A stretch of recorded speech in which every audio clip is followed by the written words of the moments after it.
Oke, halo semuanya. Selamat datang di podcast kita hari ini. Jadi kita hari ini mau ngebahas 3 brand keren yang bakal kita ulik dari STP-nya sampai 7P-nya. Sebelumnya gue mau perkenalkan diri dulu nih. Nama gue Ramiro, gue di sini sebagai host.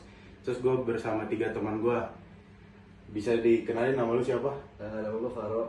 Gue Ikam. Gue Dian. Oke, jadi lu pada udah milih 3 brand, apa aja nih brandnya? Kalau buat di dalam negeri kita udah milih Rukas. Oke. Terus duanya yang luar negeri kita milih Carhartt sama Rel. Oke, berarti lu pada milih Rukas, Carhartt, sama Rex ya? Iya. Kalau dari Rukas yang lu tahu STP-nya apa aja? Jadi kenapa kita ngomongin Rukas? Karena Rukas tuh unik banget dia. Dia udah kolaborasi sama kayak apa namanya komunitas-komunitas skateboard. Sama dia tuh nunjukin positioning mereka tuh dia sebagai streetwear anak muda gitu. Oh, yang kalau Rukas yang kampanye dia juga kolaborasi sama banyak pemulung atau ini nggak sih? Dia kayak makeover pemulung Makeover juga. ya. Terus dari segmentinya apa? Lu yang lu tahu? Kalau Rukas itu dia itu menuju ke anak muda lah gayanya. Ya rata-rata usia dari umur 16 sampai di bawah 30 ya 28. Terus dia itu arahnya itu ke orang yang suka fashion, style, terus ada juga yang suka hobi sport, yang skateboarding itu juga cocok pakai Rukas. Terus dia itu fokusnya itu ke arah kota-kota Jakarta, Jabodetabek lah, sampai Bandung juga masuk gitu. Berarti segmentingnya sangat anak muda banget lah ya, gaul banget ya. Intinya Rukas buat anak muda lah. Kalau targetingnya? Kalau targeting itu dia udah cocok sih itu.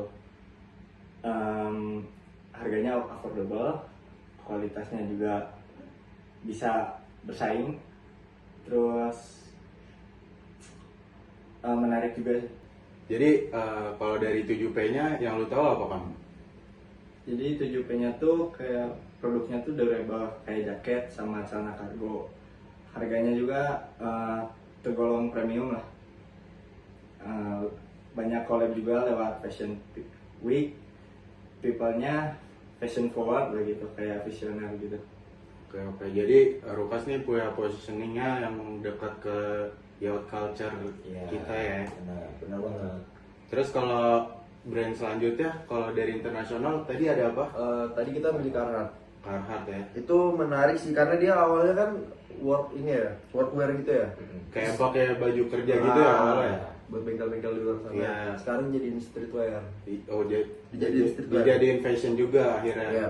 Apalagi campaign dia yang collab sama Converse tuh bikin namanya naik banget. Nah itu dia. Kayak kalau dari brand Carhartt segmentingnya yang lu tahu apa? Kalau misalnya Carhartt karena ini brand luar, segmentingnya itu pertama yang buat usia, dia yang ngincarnya ke usia-usia yang muda sampai yang tua juga bisa dipakai. Jadi kayak fleksibel. Jadi orang-orang yang sebutannya sekarang culture pakai Carhartt juga bisa. Jadi kayak sebenarnya itu pasarnya itu dari awal itu Amerika, tapi udah banyak orang yang dari Indonesia juga udah pakai karena pada senang. Istilahnya udah mendunia juga Ya ya. mendunia, jadi udah marketnya udah global lah. Oke, terus kalau 7P-nya, lu tahu apa 7P-nya? Kalau 7P-nya sih produknya ini sih durable banget, kayak ada jaket, ada kargo, Iya. terus harganya juga premium. Benar. Apalagi di Indo tuh store-nya juga nggak banyak ya. Benar. Jadi kayak ada ininya, ada value-nya lah. Iya sih, gue juga pernah coba tuh celana Carhartt, emang bahannya Mantap. bagus banget, Iya. emang tebel banget. Betul banget. Emang keren sih. Sama dia juga Fashion Week ya. Benar. Fashion Week Collab collab Fashion sama Week. inilah, Banyak collabnya lah. sama influencer gitu. Apalagi logonya tuh yang C itu, yang ikonik banget itu. Yang kayak keong gitu Iya, ya. iya. Emang udah logonya tuh udah jadi iconic brand culture lah itu. Ya emang Benar banget. sebenarnya gue juga suka sih brand Carhartt itu. Oke, terus selanjutnya brand Ralphs ya. Ya, Ralphs. Ya. Yang lu pada tahu nih apa nih dari brand Ralphs segmentingnya? Kalau misalnya Reox itu targetnya itu buat sebenarnya orang dewasa, tapi anak muda yang mahasiswa juga udah rata-rata pakai Reox. Jadi kayak Reox itu sebagai pengganti pengganti Rokok, rokok lah ya. istilahnya. Dia itu lebih soalnya bentuknya simple, gampang dipakai, dan target-targetnya juga udah jelas. Jadi kayak ini udah seluruh dunia juga udah pakai rel. Segmentingnya tuh target rokok yang apa namanya? Yang mau pengen- pindah. Iya, yang mau Ya pindah. betul. Yang mau beralih atau mau Iya. stop ngerokok juga ya. Betul. Biasanya usia 21 sampai 35 tahun. Ya, Oke. Kalau dari brand Rap sendiri yang lu tahu 7P-nya apa kan? Itu produknya device vape sih, udah include sama apa cartridge. Cartridge-nya Dan juga. apa sih liquidnya juga itu udah Cartridge yang ada rasa-rasanya gitu. Nah, iya. ya jadi cartridge itu isinya satuan, jadi udah ada isinya dan bisa dibeli dimanapun juga. Kayak Tapi itu bisa diisi liquid gitu nggak sih? Apa sekali ada. doang? Nah, ada device yang beda juga. Ada device yang bisa diisi liquid, Oke. sama ada device yang sekali pakai. Jadi langsung cartridge langsung ada isinya. Dan itu bisa beli di Indomaret, di Alfamart. Berarti variatif juga ya. relatif juga. Terus kalau misalkan harganya gimana? Kalau dari harga sih itu menengah ke atas, mid ke high. Jadi Around 200 atau 300. Sampai 500-an ya? Ya, Ada. bisa. Terus apa nih? Satu ini. Intinya Rox itu bukan sekedar rokok elektrik sih, tapi dia kayak memposisikan dirinya sebagai bagian dari gaya hidup modern gitu. Iya, benar.